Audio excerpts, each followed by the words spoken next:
And I hope you're having a blast of a start to the morning, coming in nice and early and going to serve up a podcast episode that's going to get you thinking. And the goal here is obviously for you to start the weekend in the best way possible. So if you're coming into this one live, let us know that you're here and you're ready, and we are going to rock the Casbah. We're going to be starting this episode in 2 minutes. And I forgot to put my little counter thing up. It's a shame, isn't it? I know you guys missed that. Anyway, let us know if you're coming to this one live, guys. We're going to get started in 2 minutes. This is going to be a big episode, so yeah, get involved in the comments as we always do. One of the things that I've been doing more recently is just sticking around at the end of the episode to have a chat to anyone that kind of enjoys that topic or wants to add something or wants to ask the question or wants to share their perspective on it. So we will do that again. If anyone wants to kick around at the end of the podcast, we'll count the podcast out and then we'll get chatting. So what is happening, guys? What's happening this weekend? Let me know. We're going to start in 1 minute, team. Kenny, my bro, with Hazel. Hello. How are you guys? Hope you're feeling a little bit better this week. G'day, Tez. How are you, man? Good to have your company in here. I can't say who the Facebook user is, but I love you all the more. We're going to bring TikTok in this morning as well. So coming up here, hello Ash, how are you, girlfriend? All right, guys, we're going to be starting in 20 seconds. Hello Pam, how are you, mate? What you guys got on for this evening? Anything fun coming up? Hey TikTok, how's it going? I reckon we're pretty much ready to rock and roll, team. Good morning, Stace, all the way from the deep south. I hope you're good. Okay, let's get started in this episode, guys. I'm pumped. I'm ready to rock and roll. So on the count of 5, 4, 3, 2, and 1. Welcome back to the Better Body Academy podcast. This is the podcast that you come if you're sick of the dumb diets, you're done with them. You had enough. And those stupid, unsustainable plans. Now in this episode, I want to start by wishing you all a beautiful, happy start to the weekend. To anyone that's coming in on a Friday, on that side of the world. Friday start, that's the start of the weekend, right? I reckon anyway. What we don't want to do when it comes to our sort of transformation is, I think a lot of people are perfect Monday to kind of halfway through Friday, and then they literally do their darndest to undo their entire week's effort on a Friday afternoon, Saturday and Sunday morning. So guys, please just understand that this is about being consistent, but if you're entering this weekend, without some mindfulness, what ends up happening, you end up continuing to sabotage your progress because you're just going and blowing the whole thing by trying to be too tight through the week and too loose on the weekends, and really kind of really exacerbating this up and down that constantly happens when we try to live in this binary perfect way. Transformations are not meant to be perfect, okay? So please just go into the weekend. It's nice and early here with a little bit of awareness. Okay, so today's episode, what I'm going to do is talk about a topic that I think a lot of us try not to think about, right? It can be a powerful tool for transformation, for living our best life, and that is death and our own mortality. I've talked about this topic a little bit before. And again, I think people might just even hear some introduction to this topic and go, switch off, because the truth is we're scared of it. The truth is, however, we're all going to die one day. And it's really, really scary to think about for a lot of people. It's uncomfortable to contemplate the idea that, all of the knowledge that we accumulate, all of the love that we have to give, that's going to end. This is if you didn't listen to yesterday's podcast with an amazing guest, like this was an inspiring chat. The people that, are able to leverage death and find their purpose and their passion are the ones that win. Let us know in the comments if this is something that kind of scares you and you try to avoid thinking about. All of those things that, we've built, they're one day going to disappear. One of the things that my mentor said the other day is he put up a post and he said, the Queen's been passed now for, it was 3 to 4 months, and she'd accumulated so much wealth and status, but probably none of us have really given it a second thought since then. That's how, that's how quickly our legacies are going to be forgotten. So this is also the reason why we can't be fearful to act. So let's, instead of letting fear of death paralyze us, use it as motivation to take some ownership and make the most of the time that we do have here. This is a difficult topic, but let's start by acknowledging that death is part of life. It's not something that is separate to it. And I think that's a first kind of understanding that you want to have. Instead of letting the inevitability of death fill us with like dread and despair, we want to use it to narrow our focus on what's actually important to us. When we confront the reality of our own mortality, this causes us to ask some important questions of ourselves. Questions like, what kind of life do I want to live? Like what do I want to do here? What kind of person do I actually want to be? One question that I love here is, what legacy do I want to leave behind? And I like to talk about this in terms of inheritance. What inheritance do I want to give my kids? And everyone thinks about finances, but they don't think about something that's much longer lasting in the mark that they make on their kids. These questions can be like super overwhelming, but they can also be very empowering.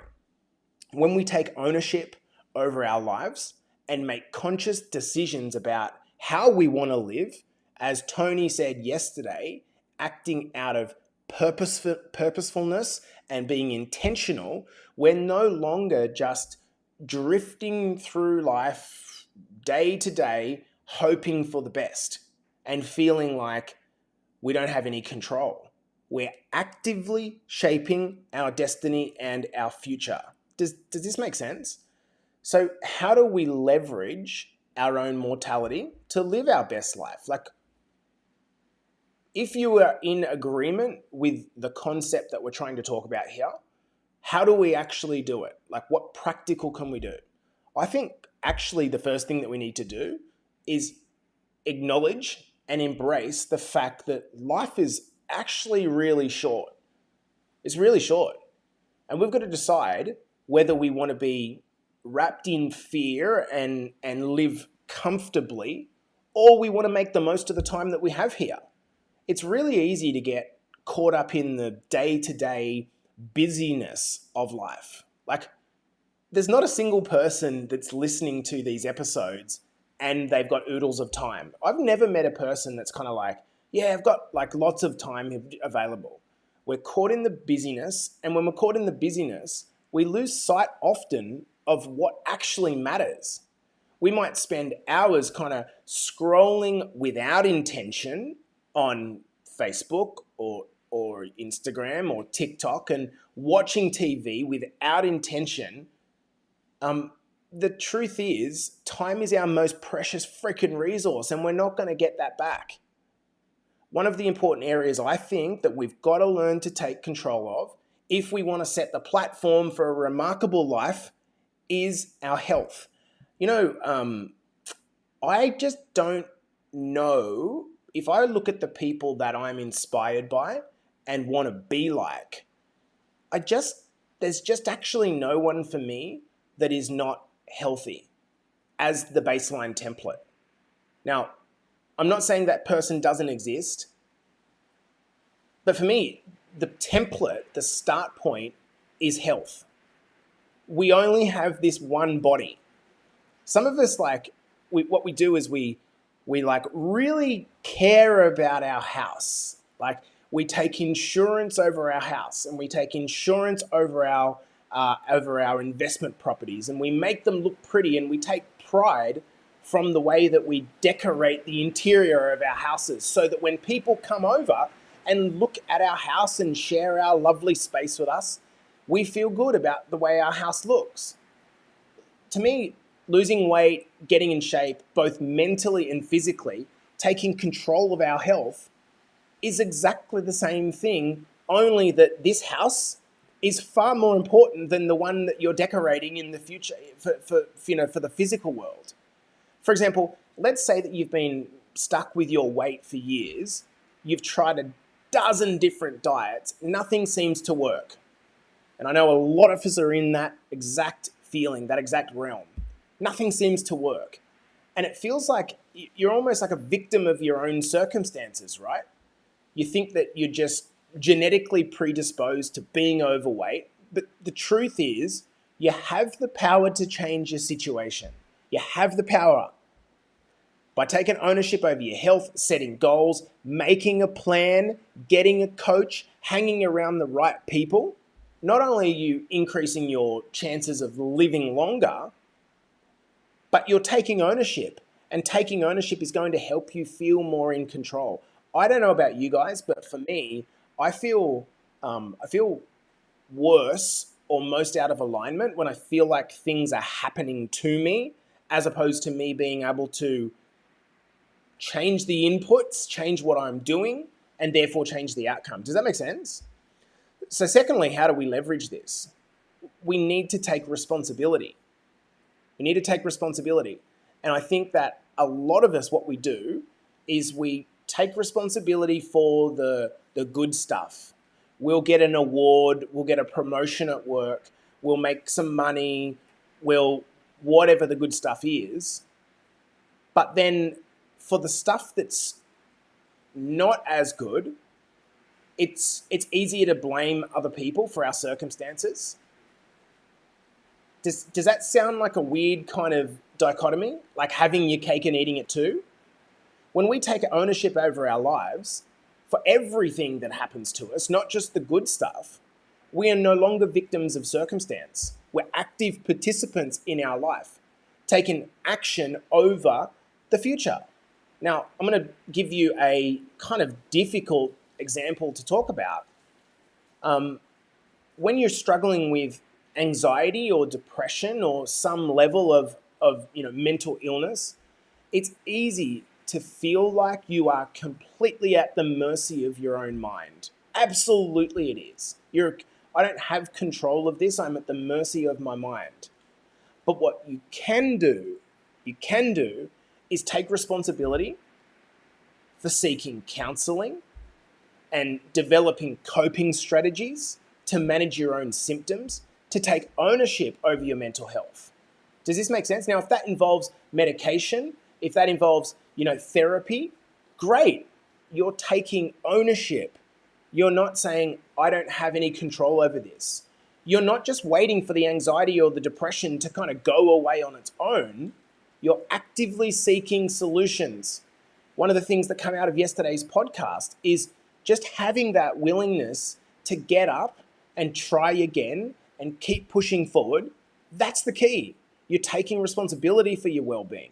By taking control of your mental health, again, not only does that improve your quality of life, but improves the quality of the people that hang around you, like that are inspired by you, that are your kids, that are your parents. I think a lot of us, this is a really difficult thing to talk about because, there is that kind of fine line with mental health, isn't there? We want to invite discussion around it. We want to talk openly and empathetically about mental health.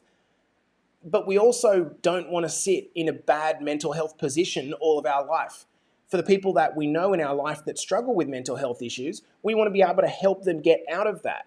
Surely not just talking about mental health, but actually trying to push through the difficult parts of mental health is really freaking important.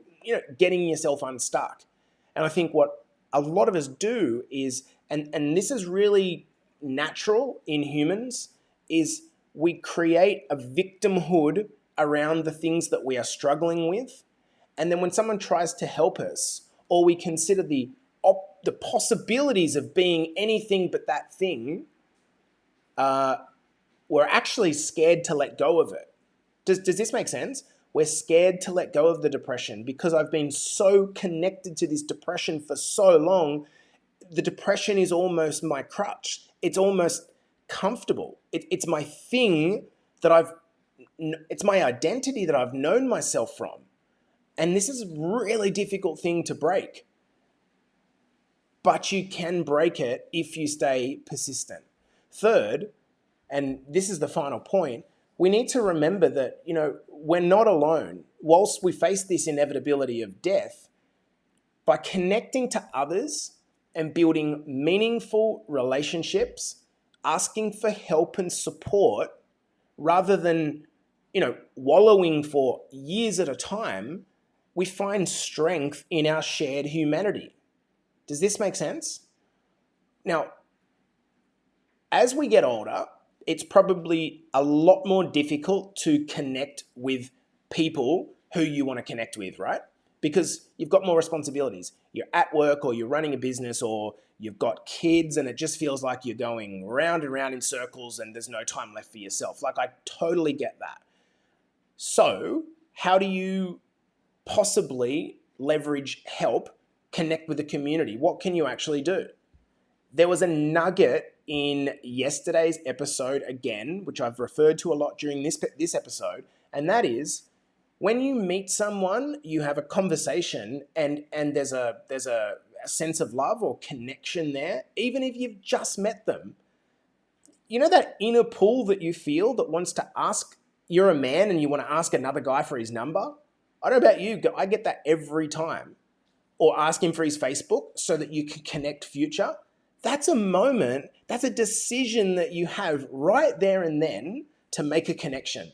But most of us, because I guess it's our ego, we kind of run away, we turn the other way. There's a point there that it's like, hang on, this is an opportunity for you to make a connection that might change your life. Yesterday's podcast host, when we were there, two dads in a playground, I said hi, he said hi, we spoke further, and then at the end, I was about to walk away. And he said, dude, are you on Facebook? I said, oh, yep.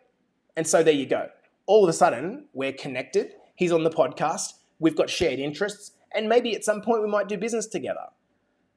This is a skill that takes time to develop. And if you become a master connection person, your life changes because you start to cultivate the people that you're hanging around with. The other thing that you can do is join some sort of team or club or community where fitness is attached to it. A gym, as an example. I don't know about you, but one of my best mates, I met him in a gym at 36 years old. Like, that's cool because you know that you're going to vibe with this person because you're both in that common environment that you like being in. Does this make sense, guys? By being part of a community that shares your interests with you, it helps you to feel connected to something that's a bit more deeper than you. It helps you to feel like you have internal motivation to overcome your goals. And this can help you feel more connected to your life purpose and drive and love on a higher level. Look, in summary, guys, if we are able to face the reality of our own mortality and take more ownership in the now for shaping the direction of our life, this is going to help us to create a future that we want. One final example is that I'm always thinking of, man, like, what kind of legacy am I leaving the world? And for a lot of people, they don't care. And I'm not saying you should care, but fuck, I care. I'm not saying that people are going to remember me for my own ego. I don't care about that. What I care about is, have I changed the direction of humanity just a little bit? Now, one of my boys here, Dan Troutman, is watching this live.